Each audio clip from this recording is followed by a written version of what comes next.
Ang title po ng ating pag-aaralan po ngayon ay ang pagkilos ng banal na Espiritu. Ang ating pong teksto ay magagaling sa John 16:7. Ito po ang sinasabi. Basahin ko naman po. Si Jesus, Gayunman, sinabi ko sa inyo, ang katotohanan, makakabuti sa inyo na ako ay umalis, sapagkat hindi ako aalis, ang tagapayo ay hindi darating sa inyo. Kapag ako ay umalis, susubihin ko siya sa inyo. Salamat po sa pagkakabasa ng teksto. So, ang tayong isilang po, muli, ano tayong mga bata? Sabing po tayo sa gatas, gagapang tayo, babaksak, tatayo uli, at muling babaksak. Mag-struggle po tayo. So, marirealize po natin na di natin kaya magbago sa ating paraan. So, sa tulong po ng Diyos, doon papasok sa eksena ang banal na Espiritu. Kung makikita po natin yung triangle po dyan, sabi po ng teacher ko si Miss Ed na nakilala ni Mamo, sabi po, pag puro, yun sa kaalaman ko lang po na nag-isip ko lang po yung tinuro niya, pag puro same shape, same size, or same angle, or same length, maaaring po tawagin natin equilateral. So, parehas po yung side. O maaaring pong lagi namin pag-aaral sa geometry po, congruent.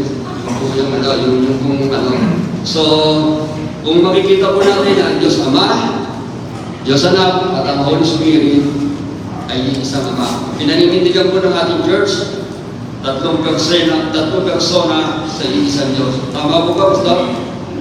Okay.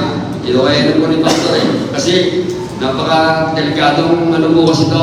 Hindi ko po masyado kaya hindi ko po permis sa Pastor. Salamat po. So,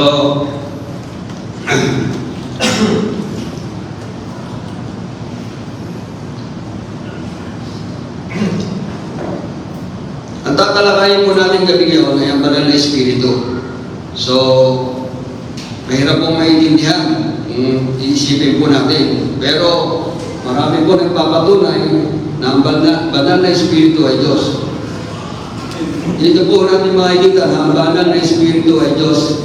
Buksan po natin ang ating mga banal na kasulatan sa Gawa 5:3. Sa Gawa 5:3 po. Gawa 5:3. Ito po, basahin ko na po. Dahil medyo mahaba po tayo ngayon. Sinabi ni Pedro, Ananias, bakit napatay ka kay Satanas at nagsinungaling ka sa Espiritu Santo at tinago mo ang bahagi ng pinagbilan ng lupa? So kung diretso po tayo sa 5:4, sabi po niya, nang ito'y hindi pa nabili, hindi pa ba yun ay nanatili iyo? At ang may pagbili na, hindi pa sa iyo rin ang mapangyarihan? Bakit iniisip mo pa ang bagay na ito sa iyong puso? Hindi ka nagsumuling sa mga tao, kundi sa Diyos. Balik po tayo sa 5:3. Sabi niya, kanina nagsumuling sa 5:3 po, sa Espiritu Santo. So, nagpapatunay po na ang banal na Espiritu po ay Diyos. At kakainin po tayo doon. Salamat po. At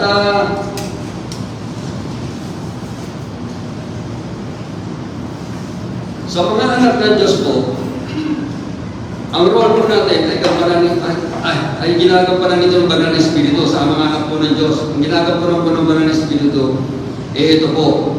At kung wala ito sa ating, at kung wala sa ating buhay po ito, may hirapan tayo na matupad kung ano ang layunin ng Diyos sa atin. Kung wala po ang banal na Espiritu, talagang mahirapan po matupad kung ano ang layunin ng Panginoon. Kaysa ramdamin, isa sa ating, ano nga ba ang banal na Espiritu? Ito ba'y ramdam po natin na natanggap po natin ito, itong banal na Espiritu? At ito'y tatalakayin po natin kung meron po tayo talagang banal na Espiritu sa ating puso at isipan. At malalaman natin na ang Diyos ay banal na Espiritu na babago sa ating buhay. Okay po, Panginoon. Sabi po sa John 16:7,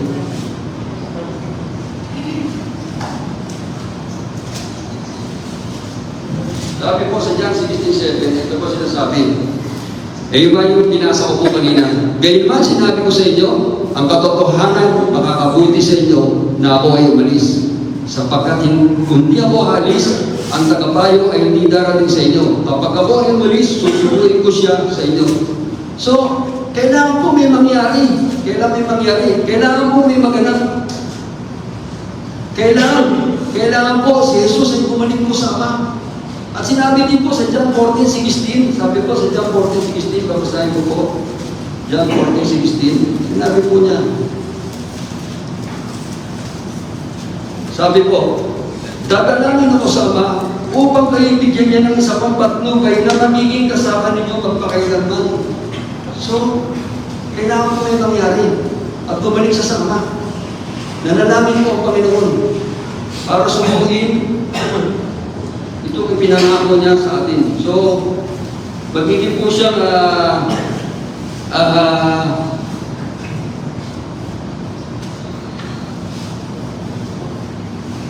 siya ang tagapayo na darating sa atin. Tingnan natin ang banal na Espiritu kung paano po ito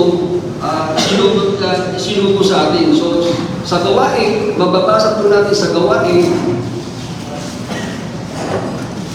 subalit tatanggap kayo ng kapangyarihan pagbaba sa inyo ng Espiritu Santo. Tatanggap po tayo ng kapangyarihan. Kayo'y magiging mga saksi ko sa Jerusalem, sa buong Judea, at sa Samaria hanggang sa dulo ng daigdig.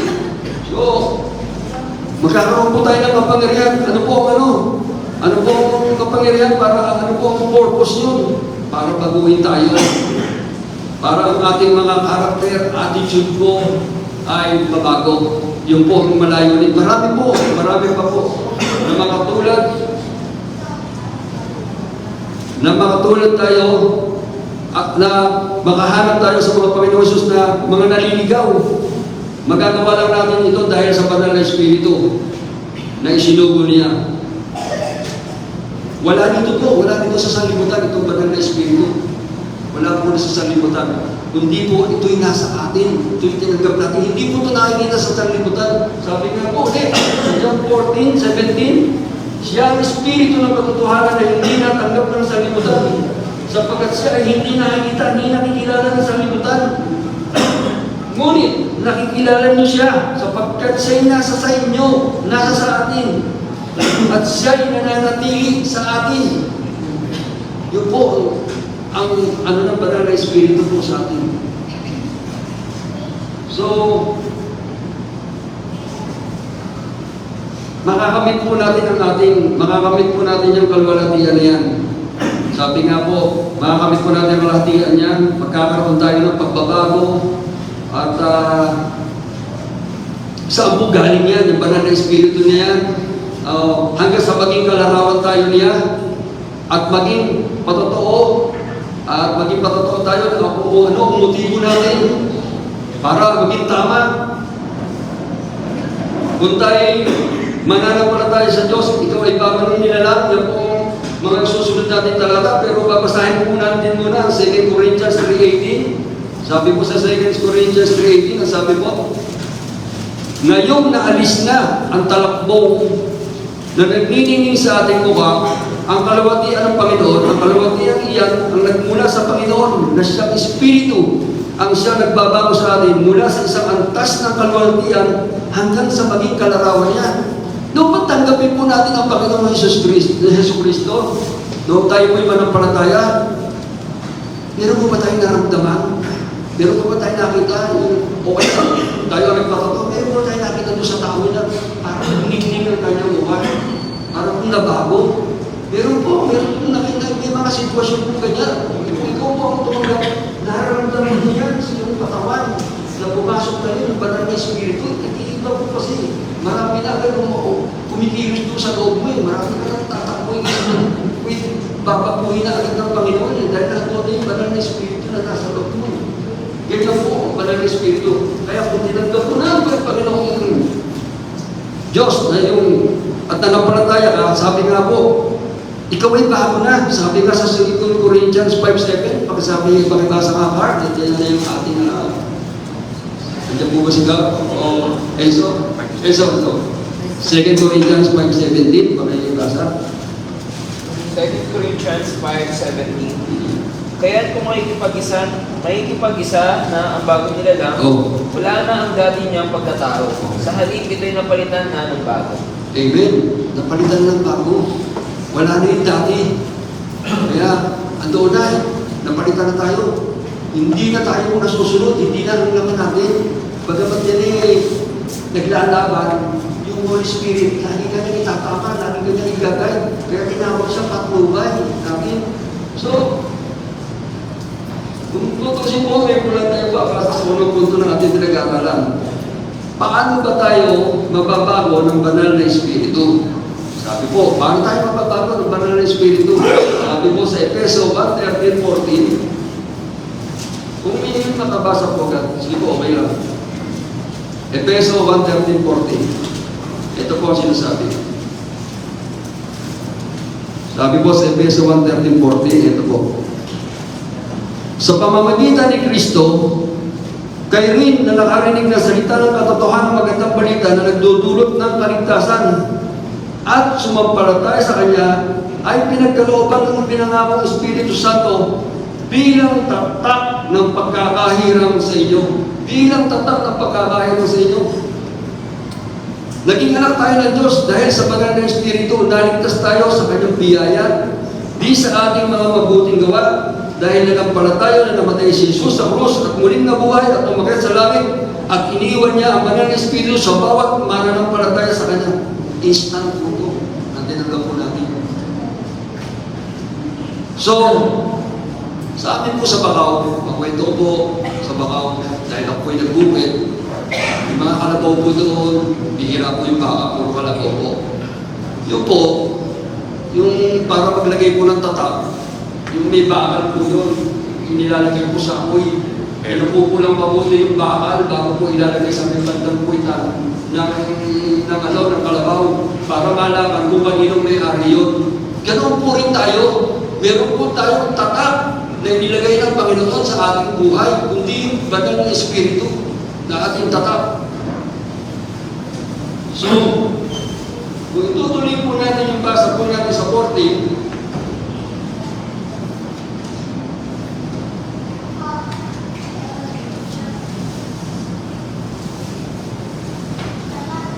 ganyan din naman ang mga sumasampalataya sa Diyos. Meron po doon tatak, banal na Espiritu, at nasa puso at isipan natin, ito ang tatak niya na kung kabilang ka o hindi sa mga anak niya. So kung wala kang tatak na banal na Espiritu, hindi ka anak ng Diyos. Kaya ito, basahin po natin, tutuloy po natin yung 14. Ang Espiritu, ang katibayan na nakamit natin ng lubos ang lahat ng pangako ng Diyos sa atin. So nakamit na natin po ng lubos. Makakamit po natin yung lubos ng pangako ng Diyos sa atin. At yun yung pangako. At ang kailang, ang Diyos, pag nangako po, ay laging totoo. At sa gayon ay pupurihin ang kanyang kalwatian. Ganun po ang ibinigay sa atin ng Panginoon na banal na Espiritu. At nagpapatunay po, pruweba pa, na tayo tatanggap sa buhay na walang hanggan dahil sa kanyang habag, kaya tayo naligtas, di dahil sa ating mga gawa, mabubuting gawa, dahil sa banal na Espiritu na naghuhugas sa atin para magkaroon tayo ng bagong buhay, magandang buhay. Siyang naghuhugas sa atin po. Basahin po natin yung Tito 3:5. Makalampas po yan ang Thessalonica. Ito po, Tito 3:5. Iniligtas niya tayo hindi dahil sa ating mabubuting gawa, kundi dahil sa kanyang habag sa atin. Yung po, yung habag na yun, yung po tayo, naligtas, binigay pong habag sa atin ng Panginoon Diyos. Tayo iniligtas niya sa pamamagitan ng Espiritu Santo na naghuhugas sa atin upang tayo ipanganak muli at na magkaroon ng bagong buhay. Yan yung po sa 5:17, magkaroon tayo ng bagong buhay at ipanganak tayo muli. Dahil po sa Espiritu Santo na ibinigay sa atin. So, kung itutuloy po natin, sino po ba nagsugo niyan? Walang iba kundi po ang Panginoong Jesucristo. Pagkamat ang topic po natin ay Holy Spirit, lahat po sila kasama sa tinatapik natin, Diyos Ama, Diyos Anak, Diyos Espiritu Santo. Sa iisang Diyos. Yan po ang ating pinag-uusapan. So, tuloy po tayo sa 6. Babasahin po natin yung masaganang ipinagkaloob ng Diyos sa ating Espiritu Santo sa pamamagitan ng ating tagapagligtas na Jesucristo upang tayo gawing matupid sa pamamagitan ng kanyang kagandahan loob at tayo maging tagapagmana. Hindi po pera to. Hindi pera. Tagapagmana na inaasahan nating buhay na walang hanggan. Ibig sabihin po, buhay na walang kamatayan. Yung po ang makakaroon natin. Pag meron po tayong tatak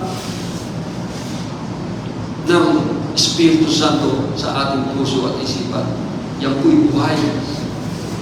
Po'y may pag-iisip, yan po'y may kalooban na nagtuturo, na nagpapahayag sa atin, pumipigil sa ating buhay. Kaya, pahalagahan po natin ang banal na Espiritu na nasa ating buhay. Kung mapapansin po natin, alam po naman natin ang istorya ni Saulo. Ilang sa Saulo. Grabe po yung passion niya. Makikita po natin na meron siyang creator, meron siyang religion, mahigpit po siya sa mga batas, mahigpit po siya sa mga utos, pero galing po siya sa mga Kristiyano. Pinaparusahan niya, nakapatay po siya. So, nung ma-encounter niya po ang Panginoon Diyos, doon niya nalaman na mayroon Diyos Ama, Diyos Anak, Diyos Espiritu Santo. Kaya sabi po nga niya, siya po ang sumulat ng Roma 8:14. Sabi po sa Roma 8:14, sa Roma po tayo.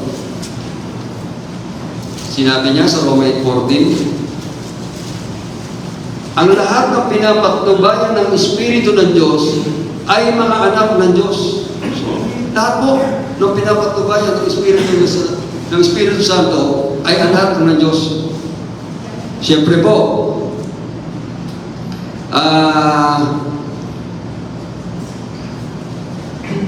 hindi po dahil sa ating pastor, hindi po dahil dito sa church, hindi po dahil sa ating kung ano yung may religion. Kung wala tayong spirit na ito po, di tayo makakatawag ng ama o tatay sa ating Panginoon. Ipinapakita po dito na kung itutuloy po natin ang 15, makakatawag na tayo ng tatay na walang kapantay na tatay. Ang gusto po ng ating tatay na to, na walang iba kundi po ang banal na Espiritu, ang Diyos Ama, Diyos Anak, gusto niyo po tayong lumago sa ating buhay spiritual. Kaya po sabi sa Roma 8:15, tutuloy po natin, sapagkat hindi espiritu ng pagkaalipin ang inyong tinanggap upang kayo mamuhay sa takot. Sa halip, ang inyong tinanggap ay ang espiritu ng pagkukup upang kayo gawing mga anak ng Diyos. Kung tayo tumawag sa kanyang Ama, Ama ko, tumawag tayo sa kanyang Ama, Ama ko, nakakatawa po tayo. Kaya kung minsan nagpe-pray tayo, ano po unang binabanggit po natin? Ama namin, inaangkin po natin na siya Diyos natin. Ama, Ama namin. Ibig po sabihin, inaangkin po natin ang Diyos natin. Walang iba kundi si Jesucristo. So, itutuloy po natin yung paano po natin mapapatunayan muna po sa Panginoong Jesucristo ang pagmamahal natin. Paano po natin maiyano po yung may bibigyan po natin, paano po natin siya mamahalin. Kailangan po, sabi nga po ni David, lagi ko yung sinasambit niya, pagbindo sa awit, kasi katatapos ko po ng awit, lagi ko siya binabanggit niya na, sambahin ka ng aking kaluluwa. Ganun po din tayo kung kaluluwa po natin mahalin ang Panginoon. Buong isip natin mahalin ang ating Panginoon. Sabi po nga sa Matthew 22, 37, 38, 39. Ganito po natin mamahalin ang ating Panginoon. Matthew 22, 37, 38, 39. Sabi po, sumagot si Jesus, ibigin mo ang Panginoon mong Diyos na buong puso mo, buong kaluluwa mo, at buong pag-iisip mo. Ito ang pinakamahalagang utos. Ito naman ang pangalawa, ibigin mo ang iyong kapwa gaya ng pag-ibig mo sa iyong sarili. So, ganun po natin mamahalin ang ating Panginoon Diyos, kaya hindi po sa ating mga kapwa. So, buong kaluluwa, napakaganda pong ano po sa Panginoon Diyos natin yan. So, pero kung nagtatalo, ano po ang kailangan pagsunod o relasyon? Eh kasi po, kung sumusunod daw po, maganda.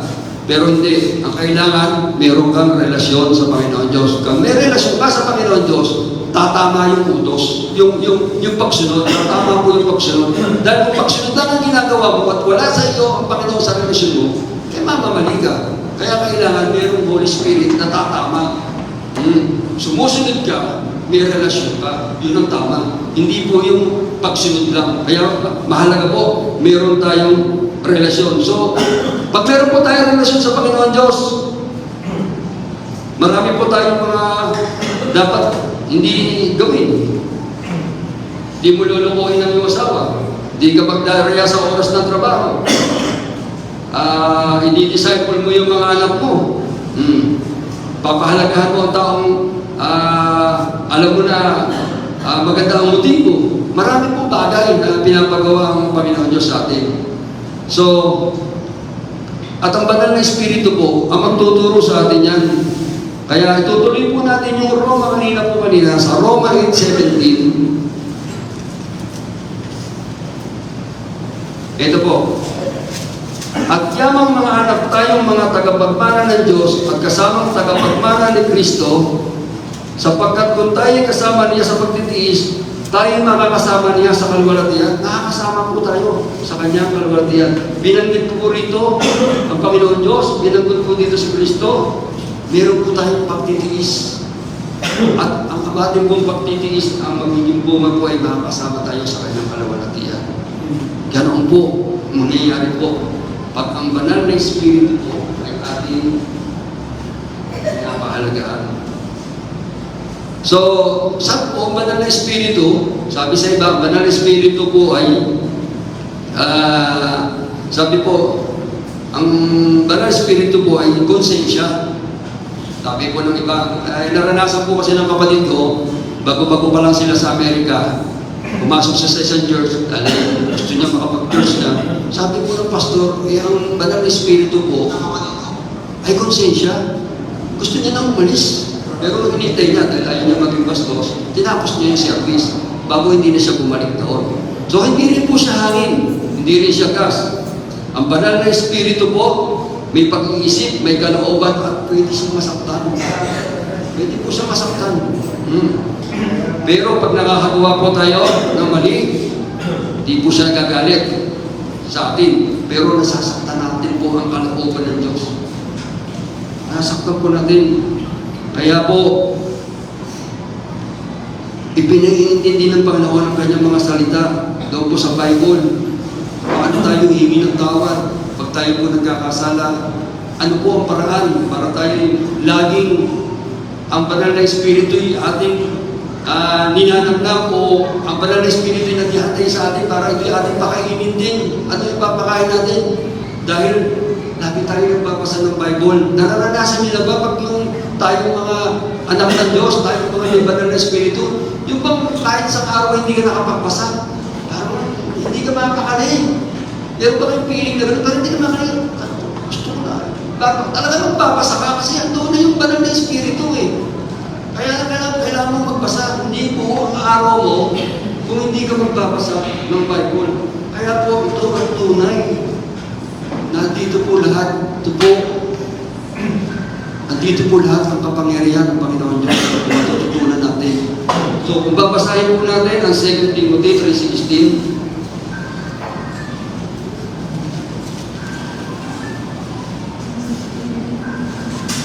Ayan po yan. 2 Timothy 3:16 po. Sige po ako babasa. Ito po.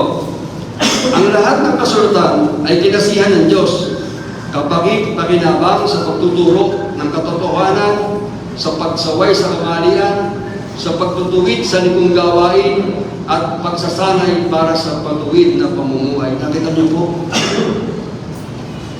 Ito po ang trabaho ng banal na Espiritu eh. Ito po Bible na to eh. Ito po, napakahalaga po nito eh. Nakita niyo po, nagtuturo ng katotohanan, pagsaway sa kamalian. Yan po ang trabaho ng Holy Spirit sa ating pagsaway sa kamalian, pagtuturo, pag-alam sa katotohanan, sa likong gawain, nilalayo tayo para sa matuwid na pamumuhay. Napakaganda po ang trabaho po ng Holy Spirit sa atin para po maging matuwid ang ating pamumuhay. So, sabi po sa John 14:26. Sabi po sa John 14:26. Kasi po minsan, hindi tayo natututong manalangin, pero huwag na po natin pag-usapan dito yung speaking of tongues kasi sa John 14:26, sabi po ng John 14:26 po, sige basahin po natin. Ngunit ang patnubay ng Espiritu Santo na sinugol ng Ama sa pangalan ko, na siyang magtuturo sa inyo ng lahat ng bagay at magpapadala at magpapaalala ng lahat ng sinasabi ko sa inyo. Ang Espiritu Santo po magtuturo sa atin ng lahat ng bagay. Siya magpapaalala sa atin. Minsan hindi po natin alam ang sinasabi natin. Hindi po natin makausap ang Panginoon Diyos ng tao dahil hindi po tayo makapagsalita. Pero naranasan po natin mag-pray. May lumalabas po eh. May lumalabas na nalaman po natin kung paano natin nasasabi sa Kanya lahat ng bagay. Yung po yung Holy Spirit. Hindi po tayo yun. Yung Holy Spirit. Tinuturuan po tayo niya. Lagi po siya nagtuturo para sa atin. Ganyan po siya kumilos sa ating buhay. Yung po Holy Spirit. Ang banal na Espiritu ang magtuturo sa atin, sasabihin ng tama, lagi salita ng Diyos, pero ito ang dapat gamitin. Hindi po dapat ito gamitin sa laman na magpaparatang tayo, magiging diktador tayo, kung anong gagawin natin ng kapatid. Ang banal na Espiritu ang humahadlang. Kung meron pong nangyayari dito sa church, ang banal na Espiritu po ang humahadlang dyan. Hindi po tayo, dahil dito po tayo pantay-pantay. Pantay-pantay po tayo sa harapan ng Diyos. Merong mga mataas po rito, sa harapan ng Diyos, pantay-pantay. Dito lang po sa lupa, meron itong mataas dahil po siya lang pinagagawa. Ito po ni Pastor, siya ang pastor natin. So, paano po natin malalaman? Para masunod ang kalooban ng Panginoon Diyos, para hindi po natin magamit ito sa maling paraan, itong salita ng Panginoon, itong banal na Espiritu na ito. Kaya, para po malaman natin, sabi nga sa John 8:32, hindi ko na po babasahin, nakikilala mo ang katotohanan dahil ang katotohanan ang magpapatunay sa iyo. Alamin mo ang katotohanan, ipag-predict kita, ipag-pray ng mga kapatid. Para malaman natin kung ano ang katotohanan. Isa lang ang katotohanan ni Jesu Cristo. Wala rito bagay na nangyayari na akala mo ginagawa ng kapatid. Hindi. Ang kumikilos dito sa Diyos nito ay banal na Espiritu. Kung babasahin natin ang John 16:32-33, sabi po sa John 16:33, basahin ko po. Ngunit pagdating ng Espiritu ng katotohanan, papatnubayan kayo sa buong katotohanan. Yung po ang binigit kanina, sapagkat ang sasabihin niya ay hindi mula sa kanyang sarili, kundi sa kanyang naririnig at pinapahayag niya sa inyo ang nangyayari sa hinaharap. Yung po yung binanggit ko kanina, tinuturuan po tayo ng banal na Espiritu kung anong sasabihin natin. Kahit po tayo hindi marunong magsalita, tuturuan po tayo. So, dito po sa iglesia, mayroong mga matatagal na po. Matatagal na po dito sa iglesia. Matagal na rin po nila natanggap ang banal na Espiritu. Bago po ako dumating, sina Pastor, sina Brother Noel, sina Papo, lahat po yan, natanggap na nila ang banal na Espiritu nung bago po ako dating. Pero ako wala pa po. Hindi ko pa po tinatanggap. Hindi ko po alam yung banal na Espiritu. So, minsan, hindi po natin naiintindihan kung ano ating nalalaman dito sa pinag-aaralan. Pwede po tayo magpag-usap sa kanila. Kung meron ka na rin banal na espiritu, dahil nanampalataya ka instant yan, pwede tayo mag-usap espiritu sa espiritu. Hindi yung laman sa espiritu, hindi magtutugma yun. Kailangan espiritu sa espiritu. Dahil pare-pareho tayo meron banal na espiritu. Dapat yun ang ating gagawin. Oo. At siya magpapalaya sa atin. Ang banal na espiritu siyang gagabay sa atin. Hindi kayang tumanggap ng kaloob ng banal na espiritu ang walang pananampalataya. Hindi niya maiintindihan yan kahit kung ito sabi sa 1 Corinthians 2:14. Sabi po sa 1 Corinthians 2:14.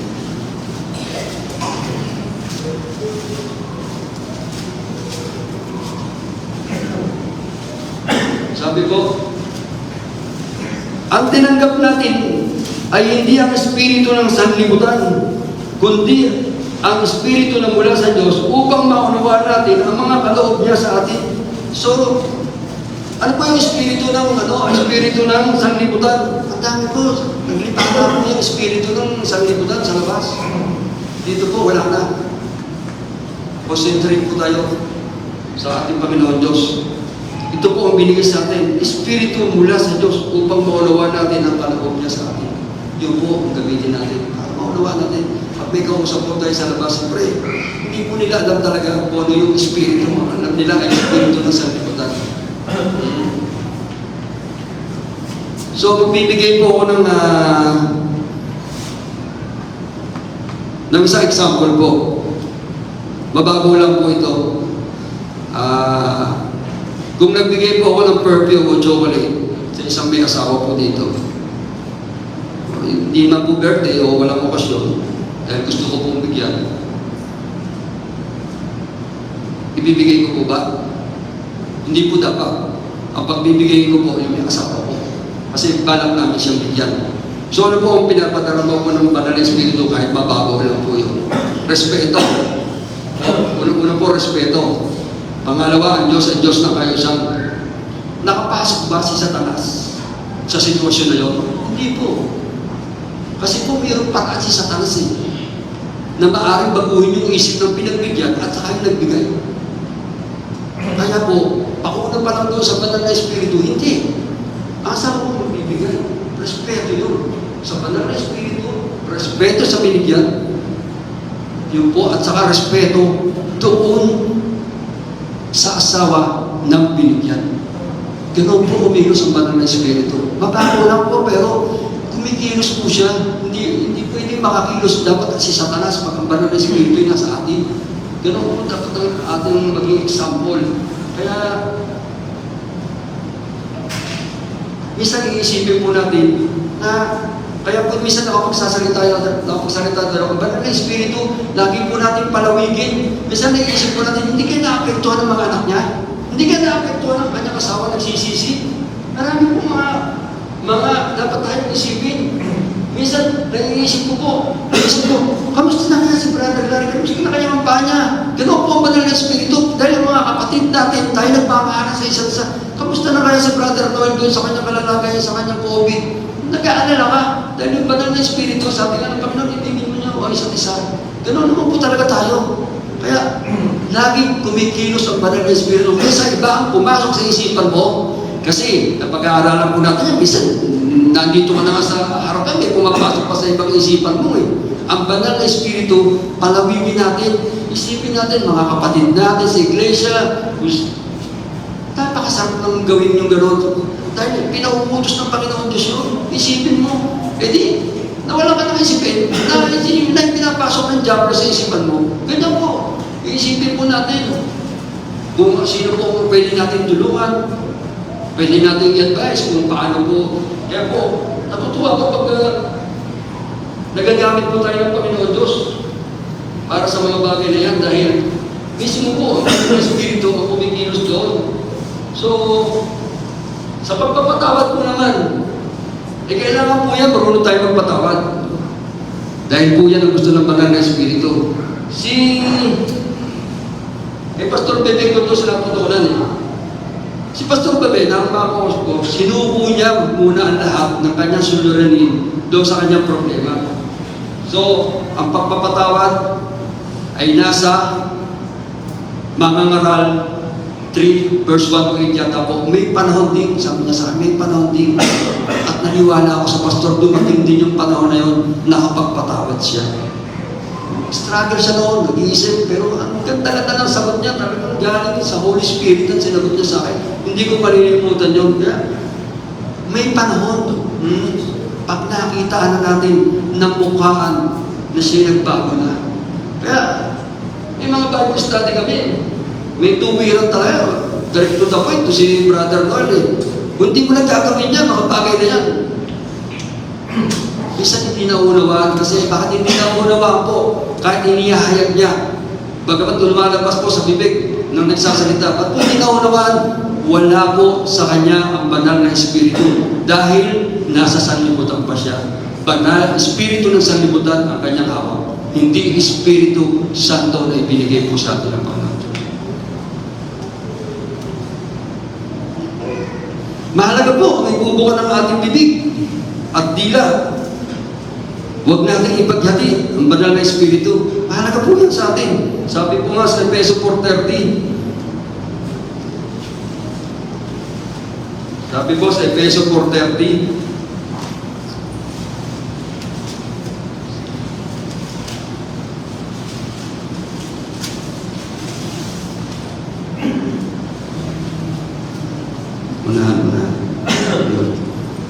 Efeso 4:30 ang sabi po.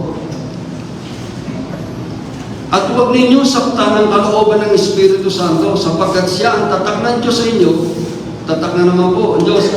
At katibayan na kayo'y tutubusin pagdating ng takdang araw. So tutubusin po tayo. Pupuntahan na po tayo ng Panginoon Diyos. Yun po yung tatak. Kukuhanin na po tayo. Tutubusin na po tayo. So,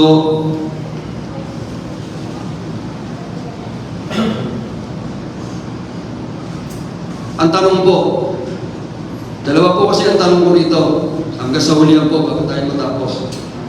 Pero po, makapag-aano tayo, mapag-grouping po siguro tayo. Tanong po, pinaglaban mo ba ang pangalang Jesus sa buhay mo na nag-iwan sa atin ang nakatatak at walang iba kundi ang banal na Espiritu? Pinaglaban mo ba yung pangalan na Jesus? Nilapastangan niya at gamitin sa kasinungaling at imoralidad na nagligtas sa akin sa libis ng kamatayan, sa libis ng kamatayan ni Brother Noel, sa libis ng kamatayan ni Papo, sa libis ng kamatayan ni Brother Robbie, sa libis ng kamatayan ni June, at sa libis ng kamatayan niyo kung lahat, kung meron kayong nadanas na karamdaman na nahalos nasa libis na kayo ng kamatayan. Ano pustahin kayo, matanda na, walang silbi, may sakit at malapit ng mamatay, ito'y dapat nating igagawa. Pero sumisigaw ka, pinupuri mo Jesus sa maling gawa. Ang pagpapatawad ay mayroon ding panahon na katulad sinabi ni Pastor.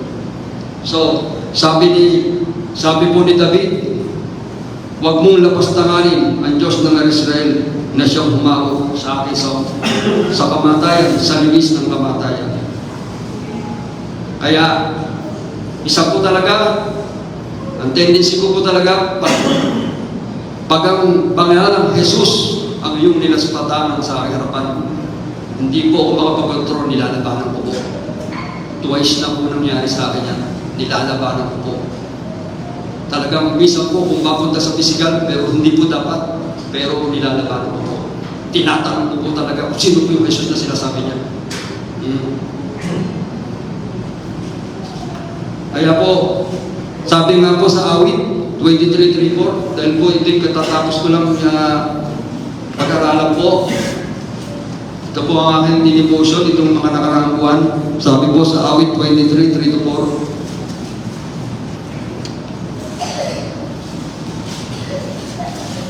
Sabi po, pinanunumbalik ang aking kalakasan. Nakita niyo po, sa karamdaman ko, pinanumbalik ang kalakasan. Sa karamdaman ni Brother Noel, pinanumbalik din ang kanilang kalakasan. At pinapatnubayan niya sa tamang daan. Pinapatnubayan pa tayo lahat sa tamang daan. Bakit yung mga karamdaman tayo lahat dumarating? at binabalik ang ating kalakasan upang aking parangalan ang kanyang pangalan. So dapat parangalan natin ang kanyang pangalan. Walang iba kundi ang pangalan ng Yesu Kristo. Kaya po ako, niligtas niya sa libis ng kamatayan. Grabe, ang ginawa niya po sa akin. Grabe, ang ginawa kay Brother Lord. Nasa libis na siya ng kamatayan. Kaya makikot lalabas na kayo sa akin harapan ng pangalan ng Diyos na aking sinasamba na nagligtas sa akin sa libis ng kamatayan. Upang aking parangal ang kanyang pangalan, dumaan man ako sa madilim na libis ng kamatayan. Wala akong matatakutan pagkat ikaw ang aking kagabay, ang tungkod mo at pamalo, aking gabay at sanggalan. Yan po ang Panginoon Diyos na ating sinasamba. Lagi po siya nakagabay. Meron po siyang tungkod at pamalo, aking gabay at sanggalan. Yan po ang ating pangsanggalan.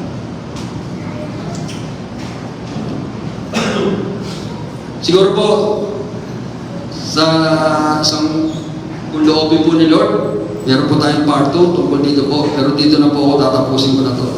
Para po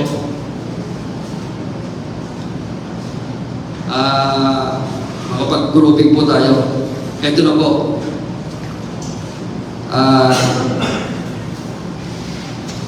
Napakaganda po ng halimbawa nito isang araw sa praise and worship po. Sabi po ni Brother Noel, tungkol sa parte ng sasakyan. Kung ano ang importante na parts ng sasakyan. Napakagandang halimbawa po. Napakagandang po ko eh. May mga sagot po, makina, gulong, preno, steering. Napakaganda po halimbawa ang inano po ni Brother Noel. Gusto ko po yun. So meron po siyang sangkap. Meron po sangkap ang sasakyan na to. Ito po ba'y fully synthetic? Ito po ba hindi mag-focus ng sudden accelerate na katulad nangyari sa akin? At galit po sa sasakyan. Katulad po din po sa iglesia, maaari po bang may magalit? Mag-create po ito ba ng internal noise? Magkakaroon po ba ng ingay dito sa loob ng simbahan? Kasi po gusto ko na babahala. Maganda po kasi yung kanyang yung halimbawa gusto ko na babahala. At nagkakausap din po kami ni Papo. Malapit na po kami, ilang panahon na lang at kayong iiwanan. Gusto po namin, sana, hindi magkaroon ng watak-watak pa sa iglesia ito. So, meron pong sangkap ang iglesia para po hindi ito mawasak. Napakahalaga sa sangkap po ito sa isang sasakyan na halimbawa ni Pare at sa iglesia po. Meron po sangkap, meron pa gusto sumagot kung ano itong sangkap na ito? Pagbigyan niyo po, meron po gusto sumagot kung ano sangkap na ito? Brother Junior, ano po sangkap to? Amen po. Walang iba po kundi ang dugo ni Kristo. Ang gagamitin po nating oil o ito sa sasakyan o dito sa simbahan upang alalahanin natin ang ginawa ni Kristo sa krus ng Kalbaryo. Tumanak ang dugo na hindi naman niya dapat gawin.